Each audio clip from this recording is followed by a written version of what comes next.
final budget process. What you see is the proposed budget going to the Board of Commissioners. This will be on their agenda a week from Wednesday, so next Wednesday, the 25th, at their regularly scheduled board meeting.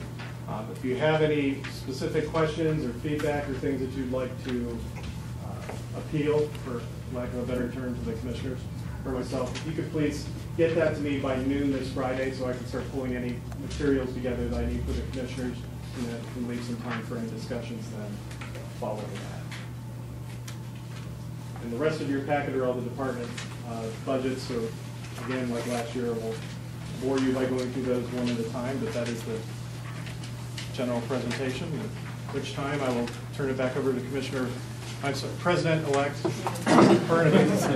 Any questions for Chris? Any general questions?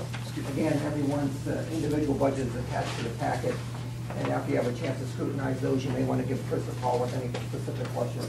John? Hey, Chris, when you say that the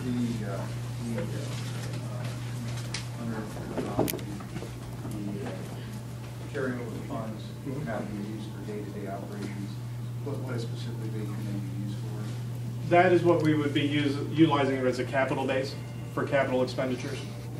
And then again, as moving in the out years, with the revenue assumptions hopefully being on the low side, then that would help backfill that bank account for capital expenditures in the future. We just want to make sure that that's not a legal requirement. That's kind of a policy choice that the board has. We just want to make sure that from an operational standpoint, our new revenues fund our day-to-day operations at any given time, where we don't need to chew into carryover to just operate on a daily basis.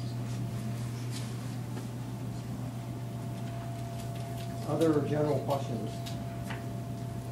Does everybody understand that need in order to live? The operational expenses have to stay within current revenues and future revenues year to year. And the reason why we can't go above that, again, from a policy perspective, is we're drawing down. We have a $14 million carryover, and we are drawing that down. The sheriff's jail roof project this year is $2.4 million, for example. The garage, the facade is the county office building. We have other roof projects coming forward. Again, a very large expense into the future is going to be the radio system, which is very, very important to all safety forces within Stark County. Drainage, we have a large commitment to drainage into the future. We're going to slowly draw that $14 million down. And we all know also, we've been around long enough to know that the economy is cyclical. And there's going to be ups and there's going to be downs. We just went through a large down. We're in a growing up. And it'll turn the other way at some point in time. If we start using carryover in order to fund operational expenses at some point in time, the metal will hit the road at some point, and the operational expenses will exceed operating revenue that comes in, and there won't be any more carryover to utilize. And at that point in time, we're back to the situation that we were in, and that's requiring significant layoffs in various departments. So that's why we're adopting this as a budget philosophy going out.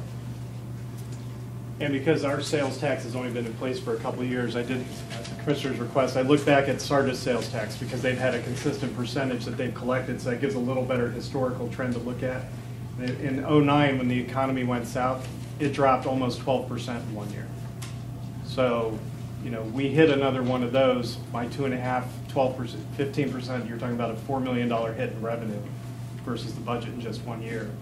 And again, if that doesn't come back, that changes that baseline, which again is why I'm trying to be as conservative as I can in my revenue estimate. So if we do get that hit, hopefully my revenue estimate can hold.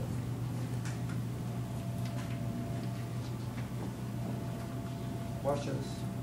Again, if you could get any specifics to Chris by noontime on this Friday, and we will then be looking at adopting this budget next Wednesday, March 25. The budget by statute has to be adopted by March 31, so that is our last opportunity at a regularly scheduled meeting to adopt it.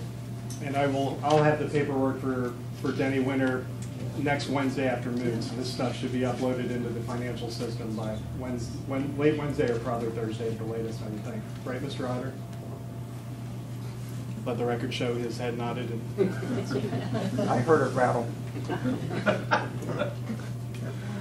There being nothing else, again, Chris, we thank you for your work on this, and our meeting is adjourned. Thank you very much.